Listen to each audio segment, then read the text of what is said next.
My sister demanded I cancel my honeymoon to babysit her triplets. You can get married any time, but I need a break now. Dad added, family comes first. Stop being selfish. I said, okay. Boarded the plane to Bali anyway. When they saw my Instagram story from the private villa, my mom texted, "You're dead to us." My reply ended with a screenshot of, by the time my dad said, family comes first, stop being selfish, my daughter had already pushed her plate away. We were at my parents' dining table, crammed in like always. My sister's triplets were throwing peas, my mom was yelling about gravy on the tablecloth, and my kid, my 11-year-old, quiet, careful Luna, was staring at the little boarding pass she'd drawn on a napkin. She'd written Bali in bubble letters and taped it to the front of her sketchbook. She'd spent the whole afternoon turning it into a flip book, a tiny animation of a plane taking off and landing by a cartoon ocean. It was supposed to be her congratulations dad gift for our honeymoon. My sister Kelsey didn't even look at it. She just leaned back in her chair, sipped her wine, and said, "So, here's the deal. You'll cancel Bali, stay home with the triplets so I can finally have a week off. You can get married any time, but I need a break now." Then she turned to Luna like she was talking about a favor from the mailman. "And you'll help, right, sweetheart? You love the babies. You're basically a built-in nanny already." Everyone laughed like that was cute. Luna's hand froze on her sketchbook. My dad added, straight-faced, "Tyrion, family comes first. Your sister's drowning. You can reschedule a trip." Stop being selfish. My mom didn't even blink. Exactly. You work from a laptop, Bali will still be there. Kelsey's mental health might not. Nobody asked what Luna and I needed. Nobody asked what this honeymoon meant after years of me juggling single fatherhood and freelance deadlines. I felt my throat tighten. My hands started shaking under the table. For a second, I almost said what I was thinking, that I had already paid for the tickets. That I'd spent months doing extra night gigs, storyboarding cereal ads at 2 a.m. so I could afford a private villa and a real break for once. That I had promised Luna a special mini-moon of our own when I got back, just the two of us at the little beach 3 hours away, because she wasn't coming to Bali and she'd accepted that like a champ. Instead, I watched her flipbook lie on the table, ignored, right next to a pile of half-eaten chicken nuggets. Kelsey smirked. "So we're agreed? You cancel the flight. I book my retreat, you guys crash at mom and dad's and handle the kids." Easy. Luna quietly slid her napkin boarding pass off the table and folded it into her sketchbook. She didn't say a word. Something in my chest snapped. But I didn't let it show. I swallowed, looked at my dad, then at my sister, then at my daughter. "Okay," I said. They all relaxed, like the negotiation was over. But what I meant was, okay, I finally get it. I'm Tyrion, 34, 2D animator and motion designer in Burbank. If you've ever seen a dancing sandwich in a fast food ad or a little cat popping out of a phone screen for a mobile game commercial, there's a decent chance I animated it. I'm also a widower and a dad first. Luna is 11. She has my eyes, my late wife's dimples, and a way of filling notebooks with tiny panels and speech bubbles that makes my whole stupid job feel worth it. My parents live 40 minutes away in the suburbs. My sister Kelsey is 32 with 3-year-old triplets, a husband who works in sales, no one ever sees the commission checks, and a talent for making her problems my responsibility. For years, I let them. It started small. 50 here, 100 there. Just until Friday, Ty. We're short on diapers. Property tax is due, and your father's Social Security check is late. You're good with money. You can help us figure this out. I wasn't rich.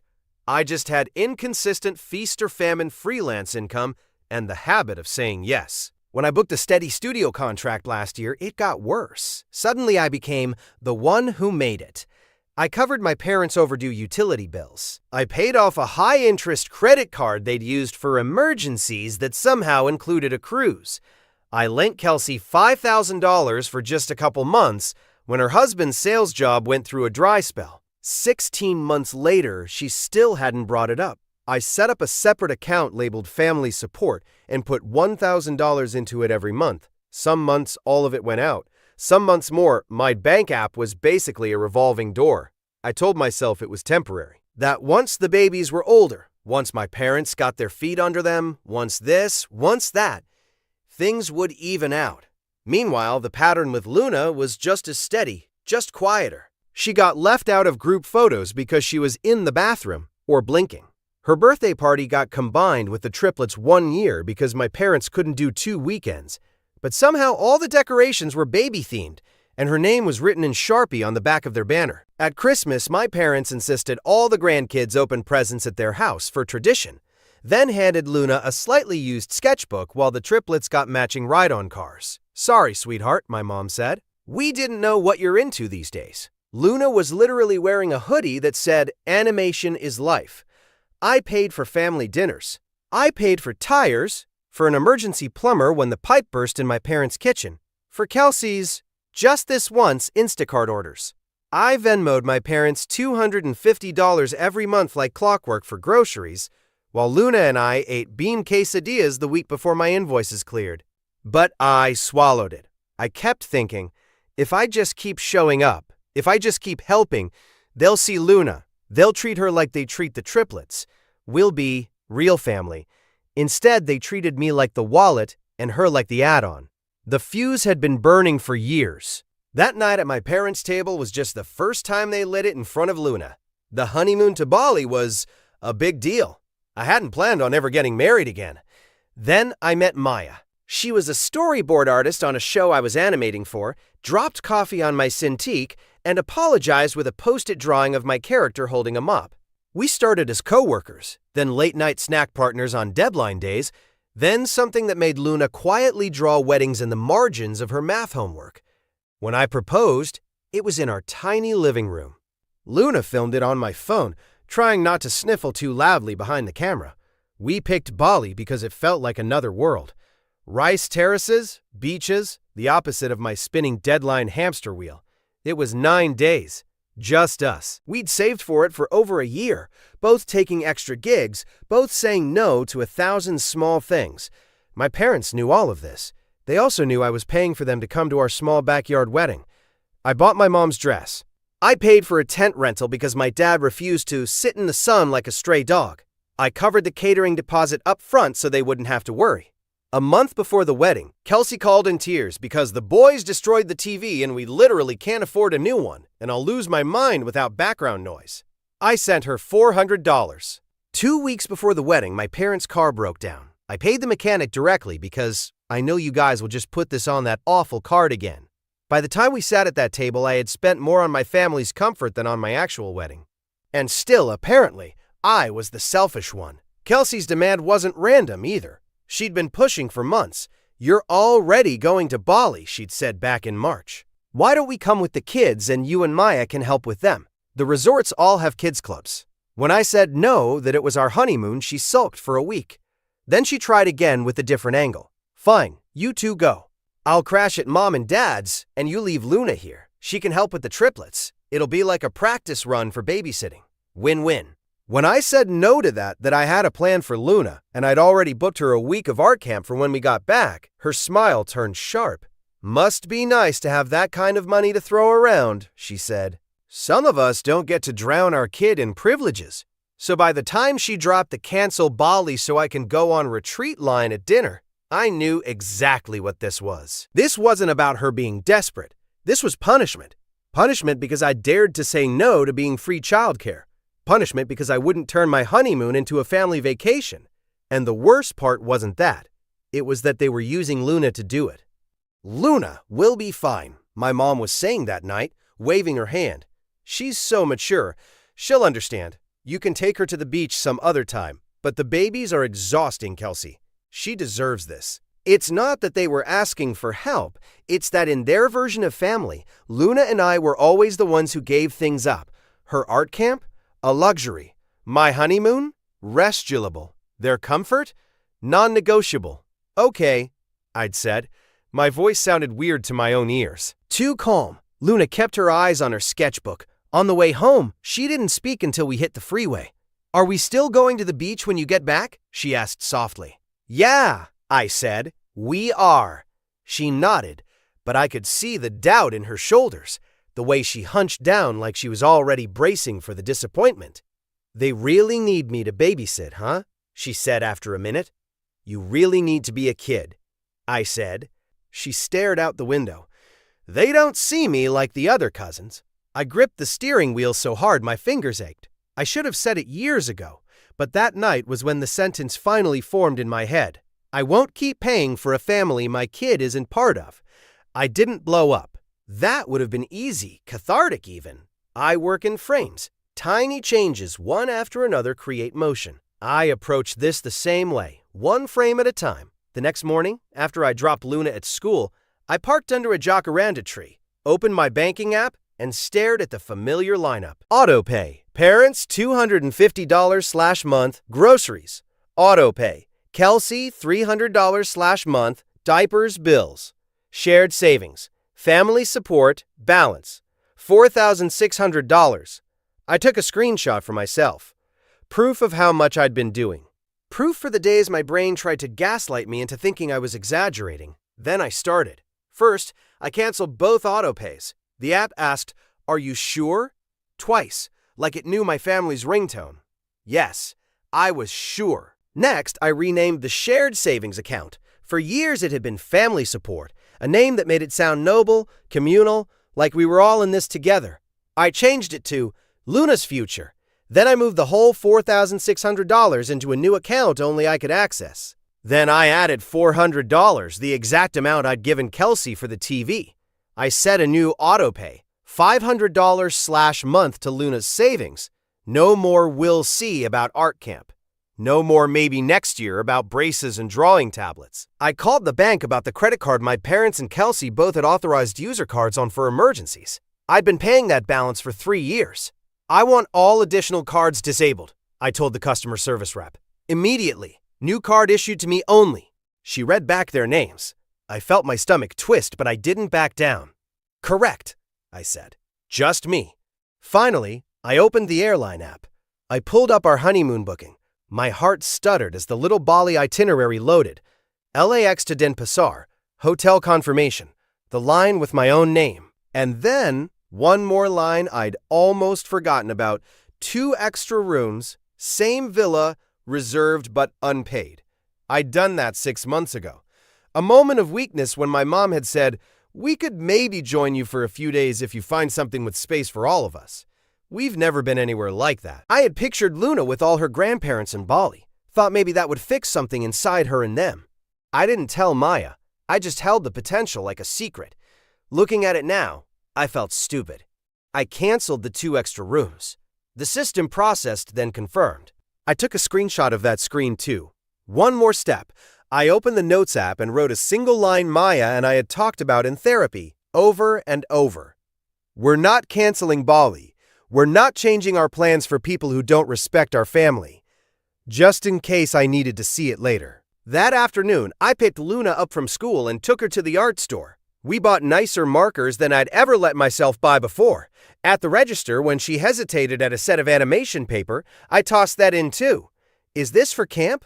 she asked. "This is for whatever you want," I said. "Camp is already handled." Her eyebrows shot up. "You paid for it?" "Paid and confirmed," I said. "You're going, no matter what anyone else does." She carried the bag out of the store like it was made of glass. I didn't tell my parents anything. I didn't say no again at dinner. I just let the frames run, one after another, waiting for the moment everything would move. It didn't take long. 3 days later, my dad called while I was animating a mascot blinking. "Hey," he said, all casual. "Your mom said you were going to help Kelsey with the kids during her retreat." "No," I said. "I never agreed to that." He went quiet for a second, then huffed. "She said you said okay." "I said okay to understanding how things are," I replied. He did his disappointed sigh. "You know she's overwhelmed. She needs this. You can move a trip. You work from a computer, Tyrion. You can draw cartoons anywhere." "I don't draw cartoons," I said automatically. "I animate commercials." "Same thing," he snapped. "You can do it from here while you help. I'm not canceling my honeymoon," I said. "You and Mom could help with the triplets. You are retired." "That's not the point," he said. "We raised our kids. We're not young. You know your mother's back." There it was again. They were the ones who needed protecting. Luna and I were always the flexible ones. "We need a break too," I said quietly. "Maya and I. And Luna needs her dad to keep his word. "Oh, you'll bring Luna to Bali now?" he said, sounding offended, like taking my own child on a trip would be a crime. "No," I said, "I'm bringing Luna into consideration. That's new, apparently." "You're being dramatic," he said. "We'll talk about this Sunday. You'll see it our way once you calm down." That same evening, Kelsey blew up my phone. "Kelsey, Mom said you're backing out. Are you serious right now?" "Kelsey, I already put down a non-refundable deposit. I can't get it back." "Kelsey, you're really going to Bali while I drown." I stared at the messages, felt my jaw clench, and put the phone face down. Maya found me at my desk 10 minutes later, my character frozen mid-jump, my pen hovering in the air. "You okay?" she asked, leaning on the doorway. I told her everything. The dinner, the demand, the bank app, the phone calls. She listened without interrupting, then walked over and kissed the top of my head. "You know I'm with you, right?" she said. "If you wanted to cancel Bali, I'd do it. If you want to go, we go. But I'm not spending our honeymoon changing diapers while your sister posts about self-care from a spa."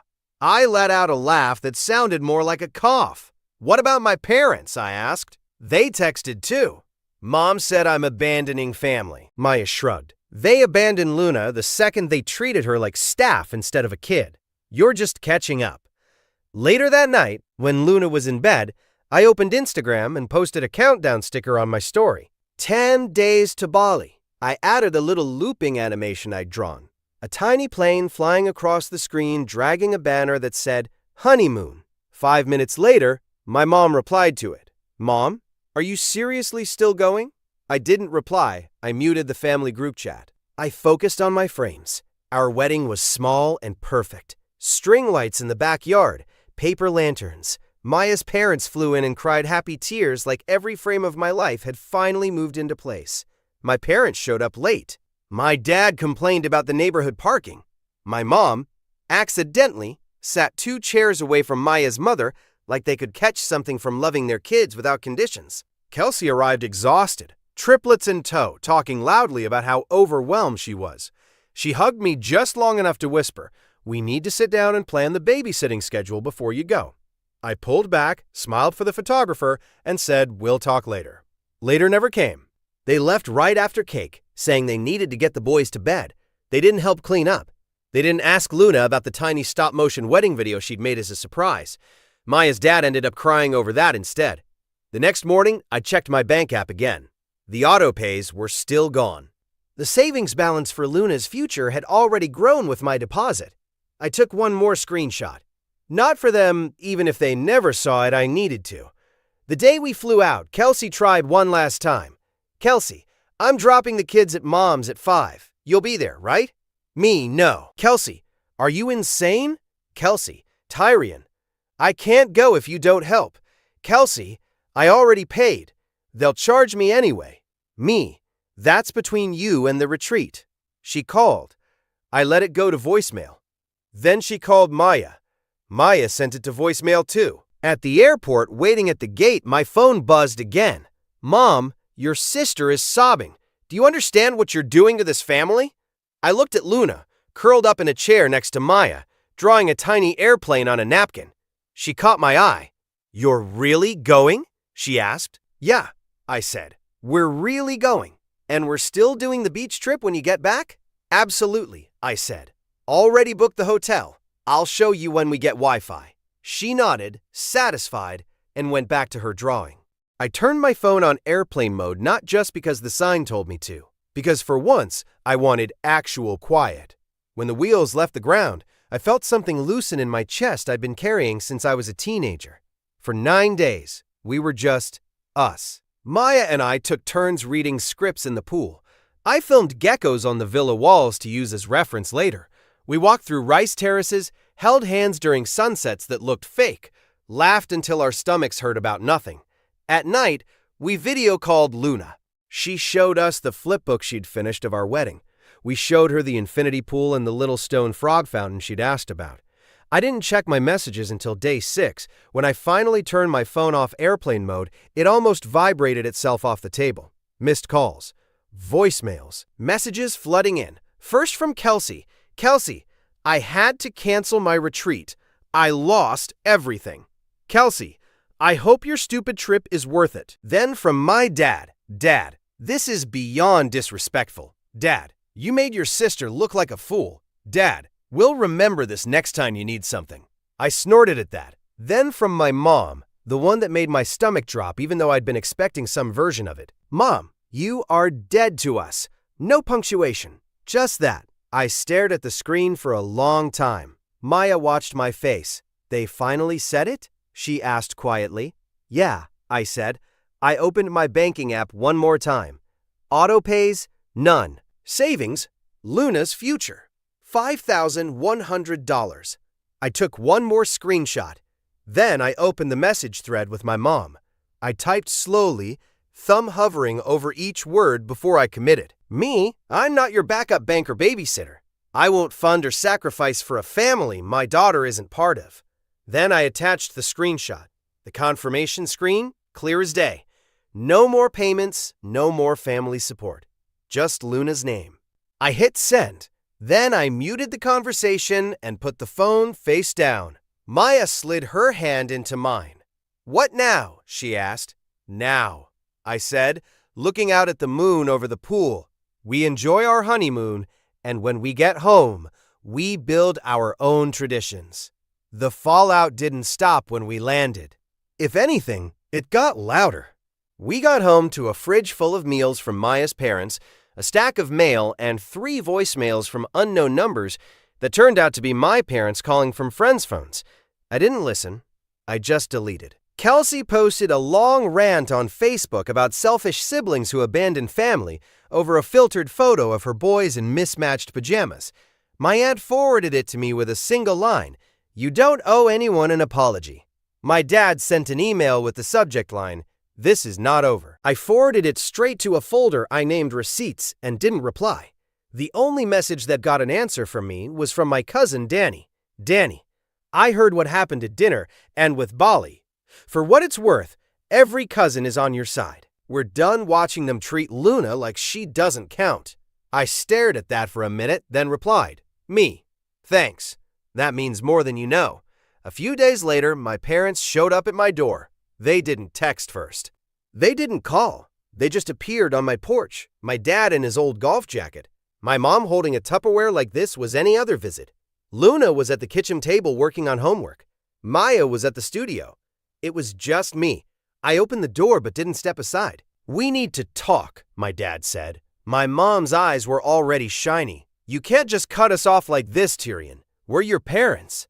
I thought of Luna quietly folding her napkin boarding pass away. "You cut yourselves off," I said. "I just stopped paying for the privilege." My dad's jaw clenched. "That account was for all of us. You can't just decide it was my money," I said, keeping my voice calm. "I decided where my money goes. Right now, it goes to my daughter and my household, not to people who treat her like an employee." My mom scoffed. "We never treated her like you volunteered her as a live-in babysitter," I said. "On the night of my wedding, you told me to cancel my honeymoon for Kelsey's spa trip. You laughed when she called Luna a built-in nanny." My mom looked away. My dad cleared his throat. "You're twisting things," he said. "We just expected you to step up. That's what family does." "Then maybe you should step up," I said. "For once." He started again. "You can't just—" "I can," I said. "I already have. You're off my accounts. I'm not your backup bank. I'm not your on-call childcare. If you want a relationship with me, it has to include Luna, fully, as your granddaughter, not as help." My mom's face hardened. "So you're making us choose?" "You already did," I said. "I'm just responding." Behind me, I heard a chair scrape. Luna was standing in the doorway to the hallway, sketchbook hugged to her chest. My mom followed my gaze, then forced a smile. "Hi, sweetheart. We brought leftovers from Sunday. Triplets were asking about you." Luna didn't move. "Dad," she said quietly, eyes on me, not them. "Do I have to say hi?" That sentence hurt more than anything my parents had thrown at me. "No," I said. "You don't have to do anything you don't want to." She nodded and went back to the table. My mom's mouth opened like she might guilt her, then snapped shut. "We're not the bad guys here," my dad said. I know, I said. You're just people who made choices. I'm making mine. I stepped back just enough to close the door without slamming it. They didn't ring again. They stood there for a minute. I watched through the peephole, then walked back to their car, my mom clutching the Tupperware like an accusation. Inside, my hands were shaking. Luna looked up from her math worksheet. Are they mad? Probably, I said, but that's not your problem. She thought for a second. Are we still going to the beach this weekend? Absolutely, I said. Non-refundable. She snorted and went back to her homework. Our new family tradition started that weekend. No planes, no luxury, just a 3-hour drive to a cheap beach hotel with faded carpet, 2 beds, a microwave, and a tiny balcony where Luna and I drew the same seagull in different styles. Maya joined us for 2 nights, sneaking in snacks and grocery store champagne after Luna fell asleep. On the last evening, Luna showed us a flip book, a small girl walking past a big bright house to a smaller one with string lights and blankets in the yard. At the end, she'd written, "Family equals people who make space for you." Back home, we skipped my parents' Thanksgiving and hosted movie night instead, projecting Luna's first short on a sheet in the backyard. I left 2 chairs empty.